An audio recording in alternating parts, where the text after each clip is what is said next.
This bright yellow beauty is the most affordable Cannondale SuperSix Evo in the company's range.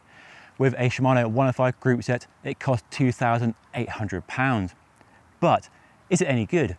Do you get good performance on a bike of this price? Well, I've come to the Dolomites to find out. So let's dive in.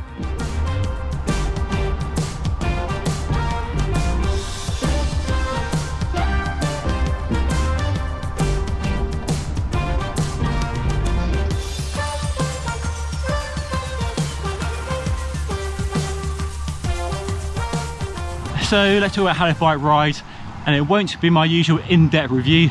I've only got 2 days of riding on very unfamiliar roads, but I'll give you a taste, and we do have some good roads for really putting it through paces. Big climbs, big descents, and lovely tarmac. And straight away, where it feels fast, it might not be a high spec, super lightweight model with deep section carbon wheels, but it definitely feels quick. That geometry gives a very nimble, agile bike. The steering is very fast, it turns very cleanly, a really sort of engaging, race ready bike. Not a lazy, laid back bike at all.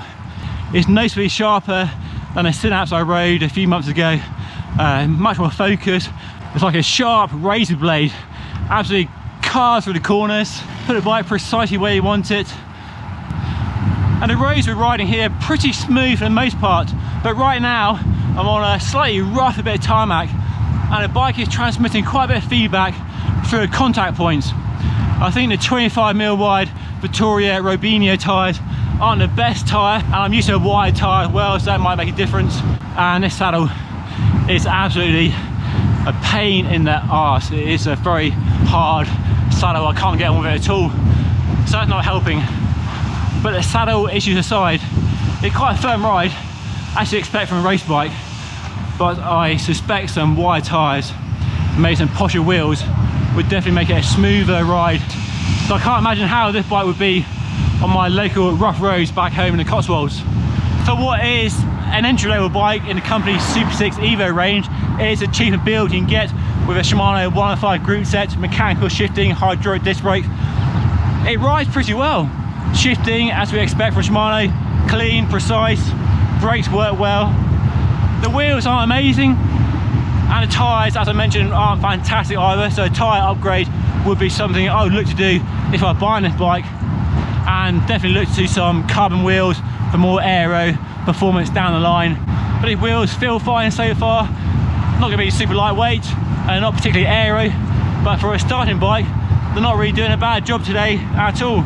The bike clearly climbs well. I mean, it's not super lightweight, plenty of stiffness for frame though. Definitely helps you when you're out of the saddle, tackling steep gradients, as I found on the Pato Jow earlier. It descends well too, nice short wheelbase, quite steep angles, so you really get into corners nice and tight, holds its line well, really pick your line choice superbly well. Plenty of power from the disc brakes, a really solid, kind of trustworthy bike when it comes to riding big mountain epics. Descending, climbing. The value for money isn't fantastic on this bike. The wheels, the tyres, a few bits are let down, but ignoring all that, it does ride really well and proves you don't need a super expensive bike to ride out here in the Dolomites in the mountains. This bike has equipped itself just fine, and you are getting like race proven quality from the frame, handling, geometry, aerodynamics. Just a fantastic riding bike, and it looks good as well. Slam stem, put a better saddle on, some wide tyres, hey presto, I think you have a fine bike for the price. A bit bright for my taste maybe, definitely pops. Let me know what you think down below. Okay, let me sum up the review with some likes and dislikes and my verdict. The one obvious corner cutting on this bike are the wheels. I mean, the wheels are fine, they're strong, they're sturdy, shallow rim, aluminium, nicely sealed hubs, and they work fine for an entry-level wheel set. But a bike like this really needs a deep section carbon wheel to extract that extra aero performance and give it the looks a bike like this deserves. The shame it doesn't come with better wheels on a bike of this price, nearly £3,000, remember. But that's something you could change down the line. But I think the next model up, which costs £4,000, which is quite a jump, I know, does get you some nice hologram carbon fibre wheels and also an Ultegra group set as well. So that might be Considering a set of wheels can cost anything from £700 to £1,000 for an entry-level cheap wheel set, this bike could turn out to be quite expensive, and it could work out being more expensive than a bike above it in the range. So worth considering, worth bearing that in mind. But then the pluses, well, it's a fantastic handling bike, as SuperSix Evos have been over the years. You get that race bike DNA, so short wheelbase, steep angles, and my goodness, on a descent through the switchback corners, it handles like an absolute rocket. Even with the tyres on, which aren't the best in the world, and the brakes are back to front for me, I found this inspired confidence on those fast descents, and I was overtaking people left, right and centre, and having a time of my life, basically, really enjoying the handling of this bike. So the underlying performance of the bike is there. It's very easy to access as well, so a fantastic handling bike. Shimano 105 group set, mechanical shifting, hydraulic disc brakes, works really well. We don't have a 105 crank set because the BB30 oversized bottom bracket, and Shimano doesn't make a BB30 axle, so we have the company's own crank set, which is fine, looks okay, but 105 might be nicer to complete the whole group set. But the shifting is fine, gear range is good, some low gears might be nice on the Passo Jow, but that aside, can't really fault it. And here in Dolomites, with some very fast long descents and lots of switchbacks, really serve to highlight how good hydraulic disc brakes are. One finger braking in all situations just gives you more confidence to carry the speed you want into and through and out of the corners, and especially in a Sella Ronda when there are people all over the road and you might have to suddenly check your speed because somebody pulls out in front of you.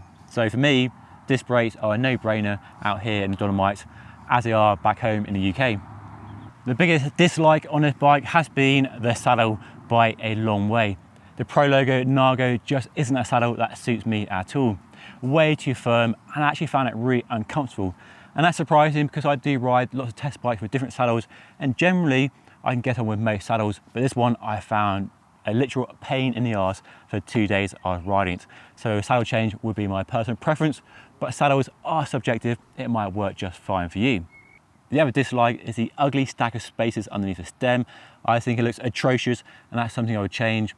And slamming the stem and going as low as you can, which I would personally do, I like a low front end, would get rid of all those spacers and make the bike look a bit smarter and a bit racier. So that's been a brief review of the Cannondale SuperSix Evo, a bike that almost matched my t-shirt, which I think is pretty cool. Other colours are available in the bike, not a t-shirt, there's a black and another colour as well. I'll flash it up on the screen now. So not a perfect bike, but a pretty good intro into SuperSix Evo range. And if you want to find out more about riding in the Dolomites, and check out the links down below, both to the Sella Ronda event that I've been doing and my videos from the past couple of days of riding here in the Dolomites. I highly recommend it. And if you have to hire a bike, then well, you can't go wrong than a bike like this. There's something about a hire bike being a fast bike, and this is definitely a fast bike. Anyway, that is all for today. I've got a flight to catch, so I'll see you all again very soon. Don't forget to like and subscribe, and I'll see you next time.